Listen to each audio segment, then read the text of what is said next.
beg, don't go.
Seem to be life wire of the economy of Nigeria, and this is a natural resource that was given to us.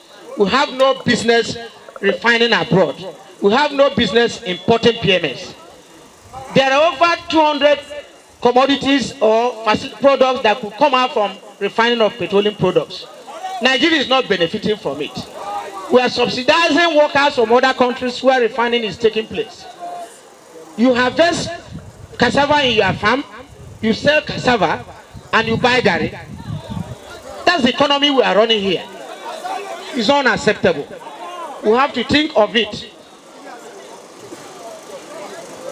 Closely related to this was the agreement we agreed on CNG, compressed natural gas. Nigeria has a large deposit of gas that could last for the next 500 years. And now by our last assessment in 2020, a liter could cost as much as 90 naira. In the current rate, a liter will not cost more than 150. And that was an agreement we signed with the government, that we should explore the CNG gas option as an alternative. Instead of forcing every Nigerian to buy at 600 and 30 and 40 and whatever rate, there should be alternative. Those who want PMS can go for PMS. And by that time, we had an agreement. We did a pilot study in Edun. Over 5,000 vehicles are running on CNG in Edun. And I don't know what it will cost this government to do even 1 million, convert 1 million cars within 3 months for us to go take that option. Some people are frustrating it to compel all of us. The president of the NLC just said, and it is about the reduction of the cost of governance. We strongly believe that the government of today is quite insensitive. And that government is both the executive, the judiciary, and the legislature. We believe strongly that you cannot ask Nigerians to keep tightening our belts. You cannot ask Nigerians to keep sacrificing. You cannot ask a man who barely have 1 meal a day to now be eating garri for that day. The Nigerian masses have been battered. The Nigerian masses have suffered. The Nigerian masses are passing through excruciating difficulties. But in all of these, we have not heard what the president of the country has said regarding the cost of governance. We have not, now we are screening ministers. These ministers will go back, they will have 10 aides. Those that are 10 aides are going to have senior assistants. The senior assistant will now have a PA to the senior assistant to the minister's aide. Before you know, the numbers will go outside the roof. It is at this time when the Senate and House of Reps, whether it was in the Appropriation Act before now, whether it was in the supplementary bill, we think grossly that it is grossly insensitive for us to be muting, to spend 70 billion. We heard that they want to use it to fill their offices. We have told them to pay a visit to the secretariat, it is just here, and see how people are suffering. To go to the secretariat and see that people work without light for months. To see that in the secretariat, to even go to toilet, everywhere is smelling. As we are involved in the negotiation, we should also consider the consequences of our action. Unfortunately, the people that will suffer more are our people. The people that harass you at the gate are the poor. There is no son of a senator that is constable or sergeant out there.